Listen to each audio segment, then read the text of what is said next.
About them Miami Heat boys. What's up, Miami Heat Talk fans? Ernest here, back with another Miami Heat Talk video. How about them boys from the Miami Heat, y'all? Shocking the world. Upset the Milwaukee Bucks in round one.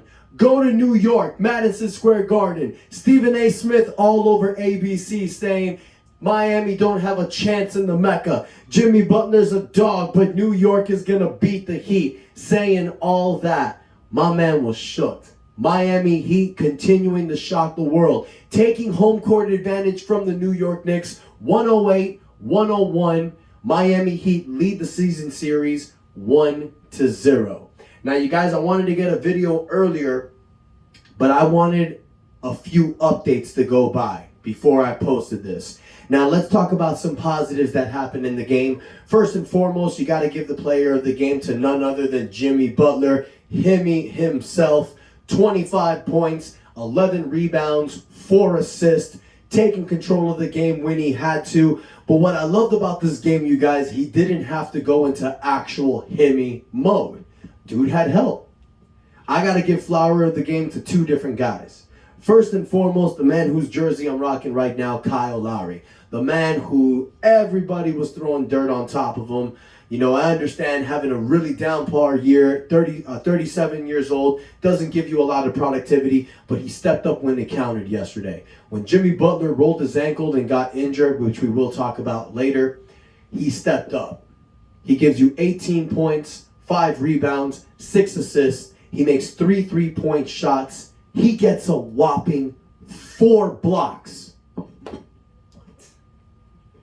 4 blocks from a 6-foot point guard.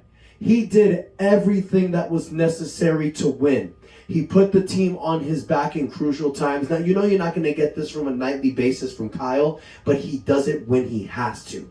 You were watching 2019 Kyle Lowry come out. It's a beautiful thing to see. It doesn't happen every night, you guys, but he does it when he has to.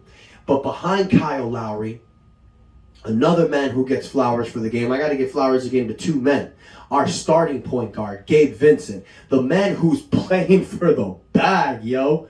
Gabe Vincent with another 20-point game, 5 assists, 2 rebounds, hits 5 3-point shots. Between Kyle Lowry and Gabe Vincent, they combine for 38 points, 7 rebounds, 11 assists, 8 3-point shots. If you get that productivity from your starting and backup point guard, any team in the NBA, you're going to dominate the opposing team. Now, it's like I said, y'all, Kyle Lowry, that's not the production you're going to see every game.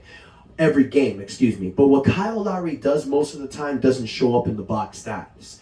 You like having a player like Kyle Lowry. He's a champion. He's competitive. He wants to win, bro. He wants to win another championship, and you see it.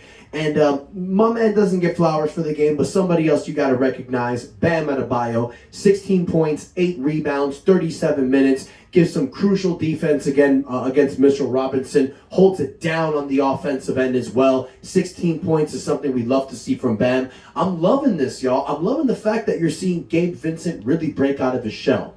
Look, if you want to get paid, Gabe, step up. We know we're going to have to make some moves this offseason. We know that we're going to have to work things around with Gabe Vincent.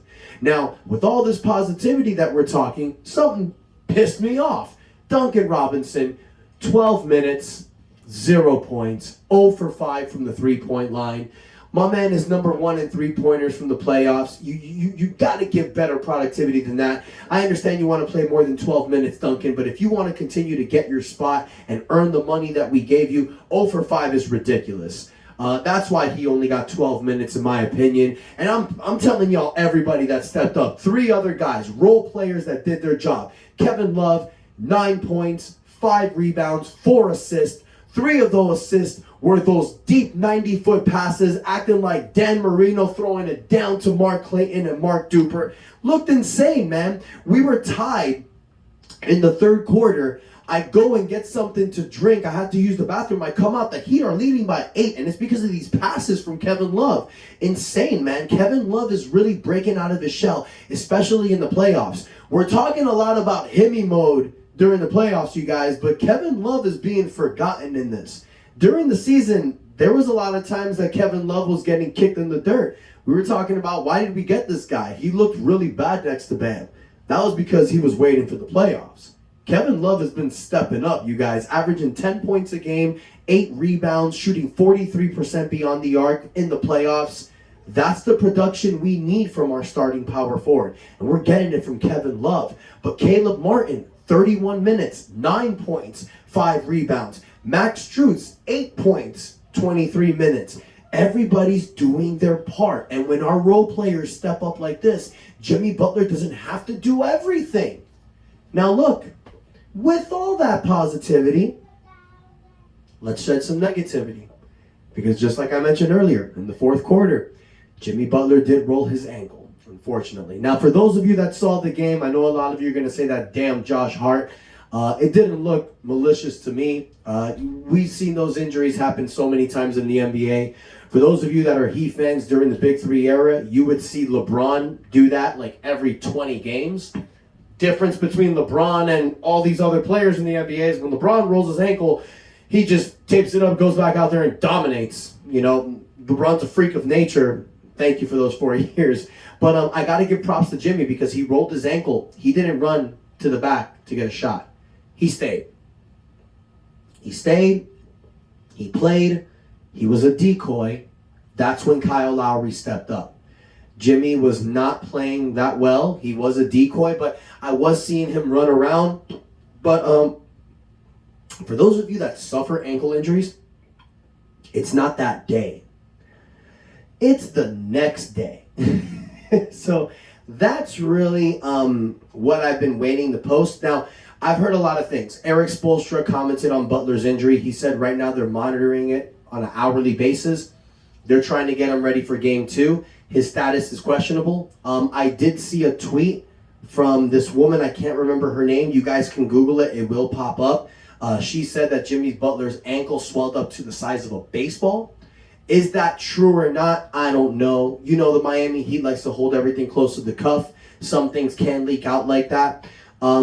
Like I said, Jimmy Butler is listed as questionable. Now, Julius Randle missed game 1 with a similar ankle injury. We don't know if he's going to be playing for game 2. I'm going to tell you guys this. If I'm Miami, I don't play Jimmy on Tuesday.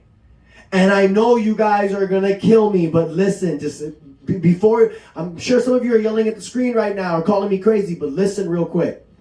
Game 3 is not until Saturday. Game 3 is in Miami. We've already taken home court advantage from the Knicks. Now, I know our favorite 3 words in Miami Heat culture, Heat in 5. This could be the one game that we give New York. I don't think it's going to go like that. I think the series is going to be way more competitive. I said it before, Heat in 6. That's my opinion. So I think for the best for Jimmy to not aggravate the ankle further, because guys, he just injured it yesterday. Game 2 is tomorrow. He's not going to be 100%. But if he has 6 days to rest, game 3, he could be like 85 to 90%. So instead of giving a 50% Jimmy, and that's a 50% chance that he could re-injure the ankle, and guess what? Our season's over. Let him rest game 2, and let these other guys step up. Let's see who else takes the challenge. We have Gabe Vincent. We have Caleb Martin. We have Max Strus. We have Duncan Robinson. We have Bam Adebayo. We have Kyle Lowry. We have Kevin Love. We have Cody Zeller. We have Haywood Highsmith. We have guys that any one of them can drop 20 to 30 points on you. Even Haywood Highsmith. It sounds crazy. I've seen dude get 15 to 18 points during the season. I know it's the playoffs, but he's a good player. That's what I'm trying to say. Game 2 can be one of those throw-up games for Miami. Look, if we lose game 2, that sucks. But guys, we did what we needed to do. We got one in Madison Square Garden. That was the job. We need to go back to Miami, finish the job. But if we can win game 2 without Jimmy Butler, imagine what this says about this team. Now look, if Eric Spoelstra and the Miami Heat training staff think that Jimmy Butler's ready to go for game 2, I'm all for it. If we have Jimmy out there, even as a decoy, it's way better than him not playing. It's kind of like the 1998 finals when Scottie Pippen had that lower back injury. I'm sure all of you that saw The Last Dance remember this. Michael Jordan told Pippen with the injury, it's better that you stay out here as a decoy rather than not being here because your presence is felt. That's Jimmy. It doesn't matter if he's 100%, 50%, 30%, he's himmy. They respect him to not leave him alone. They might even double him. So if Jimmy can go out there and be a decoy to give us a chance in game 2, I'm all for it. But my opinion, I think he should rest. I think he shouldn't play until Saturday. Let's not risk this. We have a shot to win it all this year. That's what I think. Like I mentioned to you guys, Julius Randle's still up in the air. Haywood Highsmith is listed as probable. Most of you don't really care about that, I'm sure, but he does have a little bit of knee tendonitis.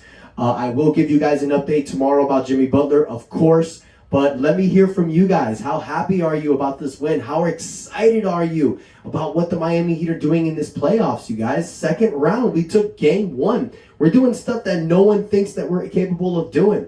And I think if Jimmy Butler takes game 2 off, this is going to intensify the confidence for some of these players. Bam can go out there and have a 30-point game. Show the world that he's not just a sidekick or a super role player.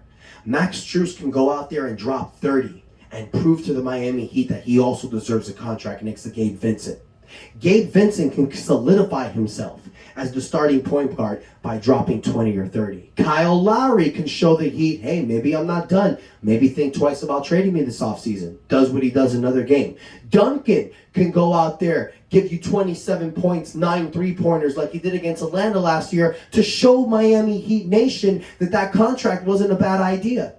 Or Kevin Love can show Cleveland, I'm going to show y'all for letting me go like this and bust another 20-point game, 10 rebounds. That's what I'm trying to say, man. Caleb Martin can go out there and drop 20 on you and show that the contract for 3 years, $20 million was an excellent, smart choice. That's what I love about this team. We got dogs and rough riders that can do it any end, y'all. And I know you guys feel the same way.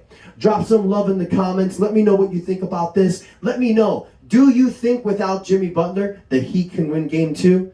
Honestly, do you think we can? Let me know in the comments, you guys. Don't forget to like and hit that subscribe button. Love y'all. Thank you for the love. And until next time, your boy Ernest out. That's enough said. Yeah, buddy.